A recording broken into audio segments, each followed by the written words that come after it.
हाय, hello, नमस्कार. आज चक्क माझ्या हृदयाची घंटी न वाजता दरवाजाची घंटी वाजली. सकाळी सकाळी कोण आलं म्हणून पाहायला गेले. बघते तर काय, 3-3 पार्सल झाली होती आणि ती सुद्धा केक्सची. मला जरा आश्चर्याचा कम आनंदाचा धक्काच बसला. मी म्हणलं, हा काय प्रकार आहे? एवढे केक्स कोणी पाठवले असतील?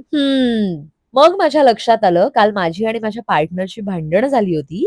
म्हणून मला मनवण्यासाठी आणि ॲडव्हान्समध्ये दिवाळीचं गिफ्ट म्हणून त्याने केक्स पाठवले होते. एका क्षणाला मला असं वाटलं, की ह्याने माझ्यावर प्रेम करणं सोडून केक करणं चालू केलंय की काय? पण नाही, नाही.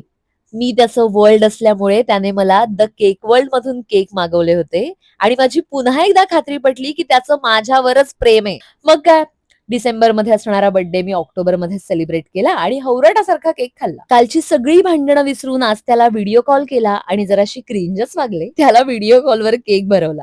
हे सगळं करताना मला भयंकर मज्जा येत होती. सो गाईज, जर तुमच्या प्रियजनांना तुम्हाला ट्रीट द्यायची असेल, तर द केक वर्ल्ड मधून केक ऑर्डर करा. त्यांचा दिवस छान बनवा आणि तुम्ही स्विगी, झोमॅटोवरून सुद्धा ऑर्डर करू शकता. Bye guys.